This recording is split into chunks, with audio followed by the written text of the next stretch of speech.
down, yeah. I've been feeling I've been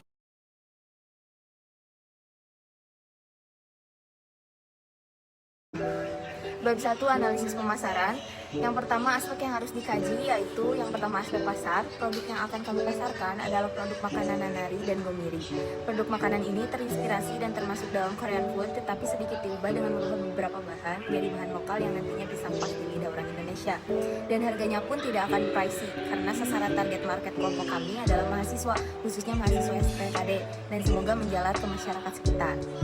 Saya rasa peluang usaha produk kelompok kami akan berhasil karena di era sekarang apapun yang berbau Korea sedang digandrungi oleh kaum muda. Juga produk yang kami punya memiliki kualitas dari berbagai segi seperti bentuk, manfaat, tekstur, dan juga rasa. Kami membuat produk ini menjadi praktis dan modern. Lunchbox Nanari ini sangat efisien untuk orang yang ingin makan saat jam makan siang tapi tidak mau ribet dan bisa makan enak. Membuat produk kami makin menarik dengan membuat packagingnya yang modern, dan kelompok kami pun akan membuat beberapa promo saat nanti launching produk pertama kali. Nah, untuk yang kedua, aspek teknik produksi atau operasi. Lokasi atau tempat yang akan kami pakai sebagai tempat operasi dalam pembuatan produk makanan kami adalah di Asrama Dewi Sinta 1212.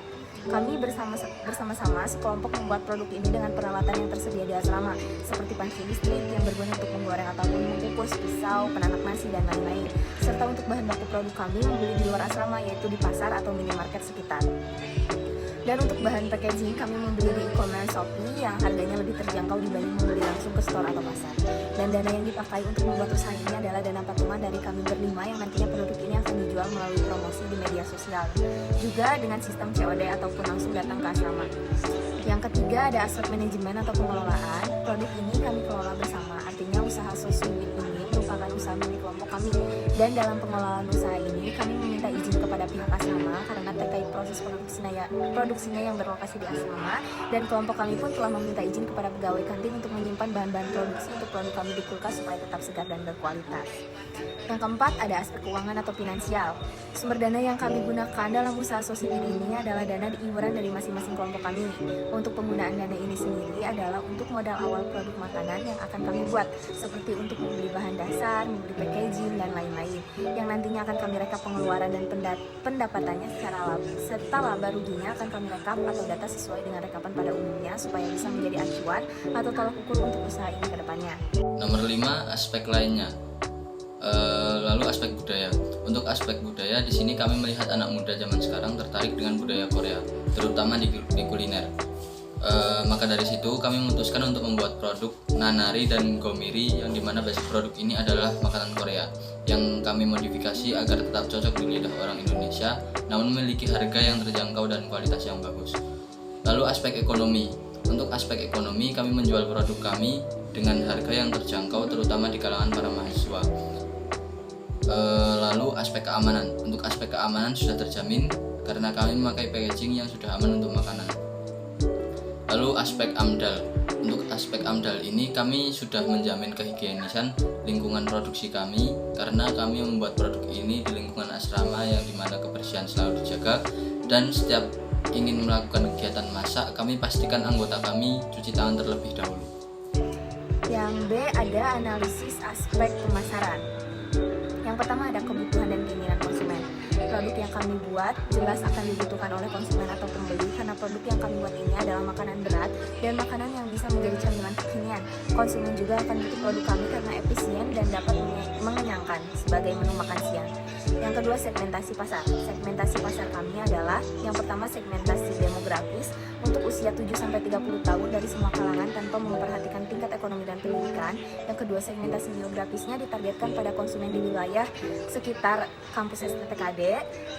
Yang keempat, segmentasi psikografisnya ditargetkan pada orang yang senang bersantai atau melakukan pekerjaan sembari menikmati makanan ringan. Juga orang-orang yang senang dalam ranah Korea. Yang ketiga itu ada target dari produk yang kami buat adalah remaja atau mahasiswa, anak-anak, juga orang tua yang berada di sekitar. Yang keempat, nilai tambah yang ada dalam produk usaha kami adalah dari segi kualitas, mulai dari bahan packagingnya, dan juga makanan ini pun bisa dibilang makanan oriental yang disajikan sesuai dengan kantung mahasiswa.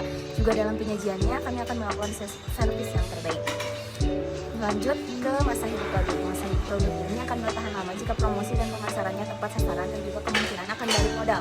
Karena untuk produk makanan yang kami buat ini sedang digandrungi oleh anak muda sekarang. Yang ketujuh ada struktur pasar. Struktur pasar dari produk usaha kelompok kami adalah struktur pasar yang tidak sempurna, yaitu pasar monopolistik yang merupakan jenis pasar yang memiliki jumlah produsen dan produksi barang yang sama, akan tetapi setiap barang yang dimiliki mempunyai perbedaan dan memiliki ciri khasnya tersendiri. Para penjual yang ada di dalam pasar monopolistik ini tidak ada batasnya sehingga para produsen baru bisa sangat mudah masuk ke dalam pasar. Contohnya usaha produk makanan kelompok kami, Nanari dan Gomiri. Yang ke-8, persaingan dan strategi pesaing. Untuk persaingan atau tingkat pesaing menurut kelompok kami di sekitar daerah sini masih rendah, yang memungkinkan peluang pasarnya tinggi bagi kelompok kami. Karena kebanyakan di sini membuka usaha warung makan, bukan produk usaha camilan modern seperti ini. Nomor 9, ukuran pasar. Untuk ukuran pasar, ini kami melihat terlebih dahulu hasil dari penjualan awal dari produk kami. Dari situ kami bisa mengetahui ukuran pasar. Karena analisis ukuran pasar dapat dilihat dari volume hasil penjualan. Jika volume penjualan tinggi, berarti pasar potensial. Nomor 10, pertumbuhan pasar. Untuk pertumbuhan pasar dapat dilihat dari volume penjualan. Kebetulan laba kotor kelompok kami yaitu 16,7%, yang berarti potensi pertumbuhan pasar kami masih dikatakan rendah. Nomor 11, laba kotor. Laba kotor kelompok kami adalah 16,7%. Jadi pasar produk kami belum termasuk ke dalam pasar potensial yang dimana minimal laba kotornya lebih dari 20%. Baik, di sini saya akan menjelaskan tentang bab 2 mengenai analisis manajemen. Yang pertama ada perencanaan atau planning. Dalam perencanaan ini terdapat beberapa pendekatan. Yang pertama ada pendekatan atas bawah atau top down. Yang kedua ada pendekatan bawah atas atau bottom up. Yang ketiga ada pendekatan campuran. Dan yang terakhir ada pendekatan kelompok. Nah, kelompok kami mengambil pendekatan keempat, yaitu pendekatan kelompok, dengan memberikan pengarahan kepada setiap anggota agar rencana yang sudah disusun dan sudah dikoreksi bersama-sama sebelum disetujui untuk diselesaikan. Di poin kedua ada pengorganisasian. Kelompok kami menggunakan metode matrix design karena metode ini sudah mengadopsi dua bentuk metode, yaitu product design dan area design. Mengapa kami memilih ini? Karena agar lebih mudah dikenal oleh konsumen. Di poin ketiga ada pergerakan. Yang pertama ada aspek penggerakan. Dalam menjalankan usaha ini kami bekerja sama dan gotong royong untuk mencapai sebuah tujuan. Dengan cara tidak langsung kami sudah belajar menjadi seorang pemimpin dan kami sudah memiliki jiwa leadership. Yang kedua ada staffing. Kelompok kami tidak menggunakan metode ini. Mengapa? Karena kami sudah membagi rata setiap tugas-tugas dalam kelompok, mulai dari produksi hingga pemasaran. Dan di poin terakhir yaitu pengendalian, kami sepakat untuk melakukan evaluasi setiap 2 minggu sekali, dan kami juga setiap pagi mengadakan morning briefing kepada setiap anggota. Dengan cara ini kami harap hal-hal seperti yang tidak diinginkan seperti penyimpangan tidak terjadi. Untuk analisis keuangan sendiri, kebetulan proses produksi kami berada di asrama, sehingga kami tidak memerlukan alat maupun bahan yang mumpuni seperti panci listrik untuk menggoreng, karena kebetulan rekan kelompok kami memiliki kompor tersebut, dan alat lain seperti piring, mangkok, sendok, dan gunting yang kami punya, sehingga tidak memerlukan biaya yang begitu banyak. Selanjutnya, untuk bahan produk, kami memilih bahan-bahan yang berkualitas namun memiliki harga yang sangat terjangkau, sehingga kami dapat menjual produk dengan harga yang pas di kantong mahasiswa pula. Selanjutnya, untuk keuntungan yang kami dapatkan dari hasil penjualan produk akan kami kumpulkan dan akan kami bagi rata untuk seluruh kelompok kami, seperti setiap minggu sekali atau 2 minggu sekali. Namun, apabila keuntungan melebihi kesepakatan pembagian hasil, maka akan kami tabung untuk memperluas maupun memperbesar usaha. Yang selanjutnya analisis produksi. Yang pertama lokasi. Lokasi tempat produksi kami di asrama Dewi Sinta di Bantul, Bangunharjo. Yang kedua luas produksi. Luas produksi kami sekitar wilayah Bantul, Bangunharjo. Yang ketiga tata letak atau layout. Tata letak dalam tempat produksi kami menerapkan konsep yang rapi, bersih, dan nyaman agar kegiatan produksi kami berjalan dengan lancar. Yang keempat, pemilihan jenis teknologi dan peralatan pabrik. Kami menggunakan magicom, kompor listrik, mangkok, sendok, talenan, dan lain-lain. Teknologi yang akan kami gunakan adalah laptop dan handphone untuk alat pemasaran. Yang kelima, safety stock. Kami tidak menggunakan safety stock karena kami menjual makanan tersebut sesuai dengan permintaan dari konsumsi. Bab 5 kesimpulan. Kami berinovasi pada bidang kuliner dengan membuat makanan Korea.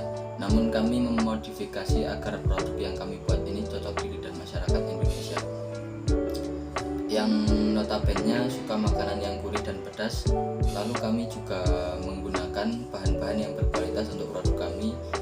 Namun harga jual produk kami masih bisa dijangkau masyarakat, terutama di kalangan pelajar atau mahasiswa. Lalu kami juga menerapkan konsep one bite untuk produk kami, di mana konsumen lebih mudah untuk mengkonsumsi produk kami dimanapun dalam situasi apapun dan bisa kapan saja. Break it down, bring it